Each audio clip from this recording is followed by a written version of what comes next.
اس کے لیے ڈرون طیارے بھی استعمال کیے جائیں گے، ان کے لیے چھوٹی رینج کے میزائل بھی استعمال کیے جائیں گے، اور ان کے لیے فضائیہ کے جدید جنگی طیارے بھی استعمال کیے جائیں گے۔ تینوں قسم کے ہتھیار استعمال کیے جائیں گے، اور جتنے اڈے تباہ کرنا پاکستان کے لیے ممکن ہوا پاکستان انہیں تباہ کر کے رہے گا۔ سارے اڈوں کی گارنٹی تو خیر کوئی نہیں دے سکتا، کوئی ملک یہ دعویٰ نہیں کر سکتا کہ اس نے تمام اڈے تباہ کر دیے، لیکن اس مرتبہ کی جلغار میں اتنی بڑی تعداد میں یہ اڈے تباہ کر دیے جائیں گے کہ طالبان جو ہیں وہ یہ ٹی ٹی پی کے جو لوگ ہیں یہ پیچھے ہٹ جائیں گے، اس میں اب کوئی شبہ نہیں ہے۔ اور قطر جو طالبان کا بہت بڑا حامی ہے، وہ بھی پاکستان کے اس ایکشن پر خاموش رہے گا، کیونکہ اس نے طالبان کے وفد کا رویہ دیکھ لیا ہے۔ اچھا، اب طالبان کہتے ہیں کہ ترکی مذاکرات ناکام ہو گئے تو کیا ہوا، مذاکرات جاری رہنے چاہیے، ایک دور اور ہونا چاہیے۔ اس توسیع خواہش کے پیچھے کیا بات ہے؟ ظاہر ہے وہ افغانستان کے حکمران یعنی طالبان اس بات سے ڈرے ہوئے ہیں کہ پاکستان نے ایکشن کیا تو ہمارا بہت نقصان ہو جائے گا۔ پہلے ہی وہ اب تک جو نقصان ہوا ہے اس کی وجہ سے وہ بہت پریشان ہے، اس لیے کہ پاکستان نے ان کی مشرقی سرحد کی طرف سے ناکہ بندی کر دی، اور وہ جو خبر آئی تھی کہ پاکستان بارڈر کھول رہا ہے وہ طالبان کے رویے کی وجہ سے فیصلہ واپس لے لیا گیا۔ تو وہاں بہت بری صورتحال ہے، اور طالبان نہیں چاہتے کہ پاکستان ایکشن کرے، لیکن وہ پاکستان کا مطالبہ ماننے کو بھی تیار نہیں ہے، اور مطالبہ نہ ماننے کی وجہ بڑی وجہ ایک تو ان کی بدنیت ہی ہے، لیکن ایک بڑی وجہ یہ بھی ہے کہ وہ ڈرتے ہیں کہ اگر ایسا ہوا تو پھر ٹی ٹی پی والے ہتھیاروں کا رخ ہماری طرف کر لیں گے، اور افغانستان کے اندر ایک عام بغاوت ہو سکتی ہے، کیونکہ ظاہر ہے جب ایک ہی گھر کے اندر لڑائی ہوگی تو دوسرے لوگ جو اس وقت سخت ترین غلامی میں زندگی گزار رہے ہیں، خاص طور پر افغان شہروں میں، وہ نکل آئیں گے اور طالبان کی حکومت گرا دیں گے۔ اچھا، یہ تو خیر ایک سینیریو ہے نا مستقبل کا، لیکن ایک چیز اور ہو رہی ہے، اور وہ یہ ہے کہ افغانستان کے مختلف شہروں سے کابل، جلال آباد، خاص طور پر یہ زیادہ قابل ذکر ہے، اور مزار شریف بھی، یہ 3 شہر جو ہیں، ان 3 شہروں سے یہ اطلاعات آ رہی ہیں کہ وہاں عوامی دستے، عوامی گروپ، یعنی جن میں زیادہ تر تو خیر لبرل اور لیفٹ کے لوگ ہیں یا قوم پرست لوگ ہیں، وہ طالبان سے نجات حاصل کرنے کے لیے انتظار کر رہے ہیں کہ کب پاکستان ٹی ٹی پی کے اڈوں کو وسیع پیمانے پر تباہ کرے اور کب وہ نکلیں۔ اب وہ نکلیں گے کیا کریں گے؟ ظاہر ہے وہ یہ تو نہیں کہیں گے کہ وہ ہم پاکستان کی حمایت میں نکلے ہیں، وہ کہیں گے کہ طالبان حکومت افغان مفادات کا تحفظ کرنے میں ناکام ہو گئی ہے اور پاکستان نے بڑا نقصان کر دیا ہے، تو یہ لوگ حکومت کرنے کے قابل نہیں ہے۔ جو بھی ہو، طالبان کے لیے اشارے اچھے نہیں ہیں۔ اچھا، اب اس میں کوئی شبہ نہیں ہے کہ پاکستان افغانستان میں بہت بڑی کارروائی کرنے کی اہلیت رکھتا ہے، ارادہ بھی رکھتا ہے، بلکہ فیصلہ کر چکا ہے۔ تو خطرے کی کیا بات ہے؟ انڈیا کی طرف سے کسی بڑے خطرے کا امکان نہیں ہے۔ ہمارے ہاں کچھ لوگ ہر روز یہ ڈراتے ہیں کہ انڈیا حملہ کرنے والا ہے، انڈیا نے تیاریاں شروع کر دی، انڈیا نے فضائیہ کے جہاز بارڈر کے اڈوں پر بھیج دیے، فوج کو الرٹ کر دیا، اور پتہ نہیں بہت تفصیلات بیان کرتے ہیں۔ میں آپ سے عرض کروں کہ انڈیا پاکستان پر حملہ نہیں کرے گا، اور اس کی کئی وجوہات ہیں۔ صرف امریکہ اور صدر ٹرمپ ہی اس کی وجہ نہیں ہے، بلکہ اس کی وجہ چین کی تیاریاں بھی ہے، اور چین کے جو اشارے ہیں وہ اچھے نہیں ہیں۔ یہ تو ایک عالمی منظرنامہ ہے کہ چین اور امریکہ کی کشمکش اب نقطہ عروج پر ہے، اور تاریخ میں یعنی امریکہ چین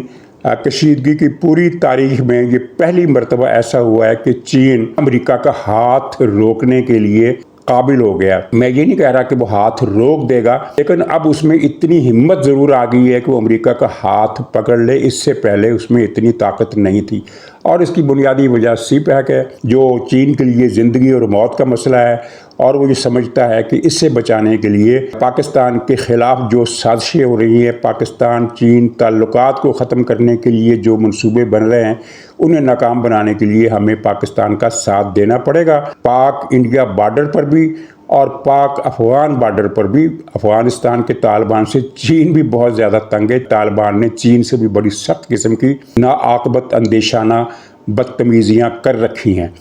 تو اس سینیریو میں پاکستان کے لیے حالات بہت بہتر ہیں، امکانات بہت بہتر ہیں۔ بس یہ ہے کہ خواجہ آصف جیسی نابغیر روزگار ہستیاں اس طرح کے بیانات نہ دیں تو اچھا ہے۔ اچھا، خطرہ بھارت سے نہیں ہے،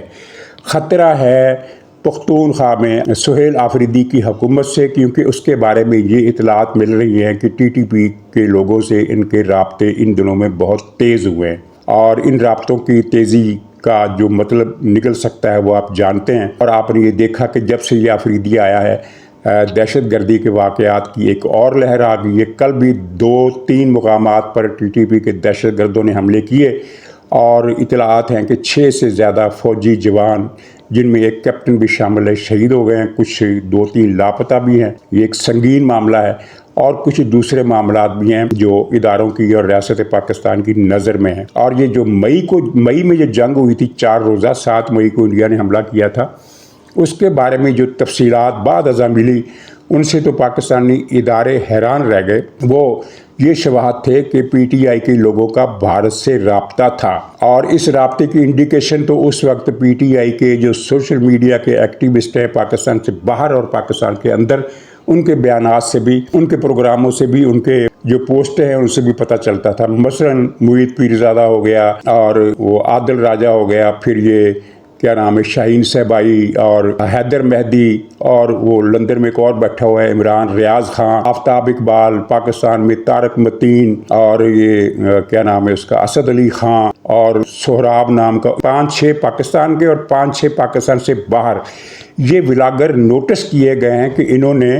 اس وقت کچھ عجیب طرح کی باتیں کی جن کی توقع نہیں تھی۔ مثلاً یہ کہا گیا کہ بھارت اب پاکستان کو چپیڑے مارے گا، اور ادھر سے بھارت کی فوج آئے گی، اور ادھر سے پاکستانی عوام بھارتی فوج کا ساتھ دینے کے لیے نکل آئیں گے، یہ کہا گیا۔ ظاہر ہے یہ خبر پی ٹی آئی کے اندر کی خبر تھی جو ان ولاگرز کے منہ پر آ گئی، اور انہوں نے بیان کر دی، اور یہ بات نوٹس میں بھی آ گئی۔ ان لوگوں کے خلاف جو پاکستان میں بیٹھے ہیں کوئی کارروائی نہیں ہوئی،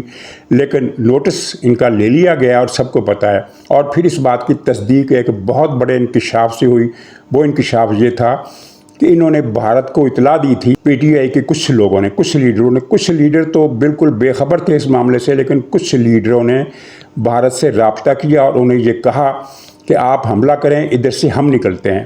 اور یہ طے ہوا تھا کہ جب بھارت کی فوج پاکستان کے بارڈر کے اندر گھس جائے گی، یہ ان کا یقین تھا کہ بھارتی فوج پاکستان کے اندر گھس جائے گی۔ ایسی انہوں نے نہیں کہہ دیا تھا کہ بھارت پاکستان کو چپیڑے مارے گا۔ تو جب بھارتی فوج پاکستان میں گھس جائے گی تو اس وقت ایک مسلح جتھا کے پی سے آئے گا، اور وہ جی ایس کے اوپر حملہ کر دے گا، اور وہاں تباہی مچا دے گا، جس کے بعد پاکستان کی فوج کی ساکھ اکھڑ کر رہ جائے گی۔ یہ چیزیں سب طے شدہ ہیں۔ تو اب اس سارے مسئلے میں یہ اداروں کو اب بڑی واضح یہ نشانیاں ملی ہیں کہ اگر طالبان کی طرف سے پاکستان پر جوابی حملہ کیا گیا تو پی ٹی آئی پختونخوا میں ایسے دستے تیار کرے گی جو پاکستانی فوج پر حملہ آور ہوں گے۔ اچھا، یہ تو خیر اداروں کا مسئلہ ہے۔ میں جو اپنی رائے دے رہا ہوں وہ یہ ہے کہ طالبان بری حملہ کرنے کے قابل ہی نہیں ہے، وہ بری جنگ کبھی لڑ ہی نہیں سکتے۔ بری جنگ افغانستان کی فوج نے، افغانستان کے ملک نے آج تک پوری تاریخ میں کبھی لڑی ہی نہیں۔ ہر قوم کے کچھ ٹریٹس ہوتے ہیں، تو افغان قوم کے ٹریٹس جو ہیں وہ گوریلا جنگ کے ہیں، میدانی جنگ کے نہیں۔ آج تک انہوں نے کسی ملک کے خلاف بری جنگ نہیں لڑی۔ یہی وجہ ہے کہ جس ملک نے بھی افغانستان پر حملہ کیا وہ ایک دن میں اس نے سارا افغانستان فتح کر لیا، یہ تاریخ بتاتی ہے۔ تو طالبان سے یہ خیال کرنا کہ وہ پاکستان کے بارڈر پر جنگ چھیڑ دیں گے ممکن نہیں ہے۔ ہاں، یہ ضرور ہوگا کہ ان کی طالبان کی جو فوجیں ہیں، باقاعدہ فوجیں جو ہیں، وہ دہشت گردوں کو پاکستان کے اندر انفلٹریٹ کرنے کے لیے کچھ شیلٹر دیں گی، گولہ باری کریں گی۔ میزائل جو تو ان کے پاس میرے خیال میں اس طرح کے ہے نہیں جو چھوٹی مار کے لیے نقصان پہنچا سکے پاکستان کو، لیکن وہ توپوں سے گولہ باری ضرور کریں گے۔ یہ بات کہ وہ ایڈوانسمنٹ کریں گے، ٹینکوں پر چڑھ کر پاکستان کے بارڈر کے اندر گھس آئیں گے، تو یہ ممکن نہیں ہے۔ پھر بھی پی ٹی آئی اور ٹی ٹی پی کا جو گٹھ جوڑ ہے وہ نظروں میں ہے، اور مجھے لگتا ہے، جو میں نے سمیل کیا ہے کچھ ادھر ادھر کی باتوں سے، کہ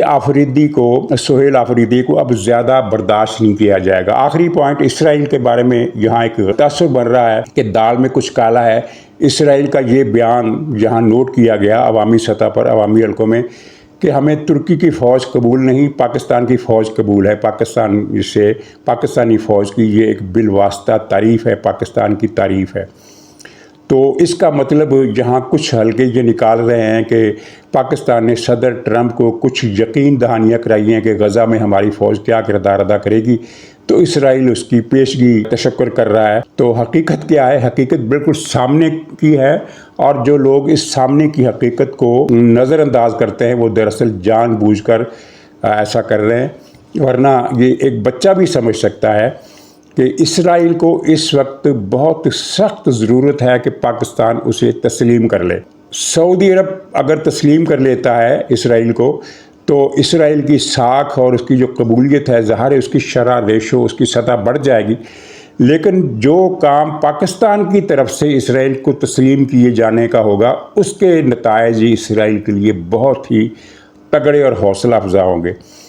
تو وہ پاکستان کا دل نرم کرنے کی کوشش کر رہا ہے، پاکستان میں گڈ ول پیدا کرنے کی کوشش کر رہا ہے۔ ظاہر ہے کئی پاکستانی ایسے ہو سکتے ہیں جو یہ کہیں کہ بھی دیکھو اسرائیل تو ہمارا دشمن نہیں ہے، وہ تو کہتا ہے کہ ہمیں ترکی کی فوج نہیں چاہیے، ہمیں پاکستان کی فوج چاہیے، وہ تو ہمارے بارے میں اتنی اچھے جذبات رکھتا ہے تو ہم کیوں اس کی مخالفت کریں۔ تو یہ وہ فتنہ ہے جو اسرائیل اس طرح کے بیانات سے پیدا کرنے کی کوشش کر رہا ہے تاکہ پاکستان میں اس کے لیے نفرت کے جذبات میں کمی آئے، جو کہ نہیں آئے گی۔ اور یہ اسرائیل کا ایک جو اقدام ہے وہ اس کا پس منظر ہے، اس کی وجہ ہے، اس کے علاوہ اور کوئی وجہ ہے نہ پس منظر، کوئی ملی بھگت نہیں ہے۔ آنے والے وقت میں کیا ہوگا وہ وقت اور حالات جس طرح کے واقعات ہوں گے ان کے بعد ہی ہوگا، لیکن فی الوقت کچھ لوگوں کے یہ جو خیال ہے کہ پاکستان اور اسرائیل میں کچھ طے پا چکا ہے وہ بے بنیاد ہے، اور ایسا کچھ نہیں ہے۔ جو ہے وہ میں نے عرض کر دیا، اور یہ میں نے عرض نہیں کیا، یہ آپ کو سب کو نظر آ رہا ہے کہ اسرائیل نے دراصل یہ بیان کیوں دیا ہے۔ ناظرین اجازت دیجیے، انشاءاللہ اگلے بلاگ میں ملاقات ہوگی، تب تک کے لیے خدا حافظ۔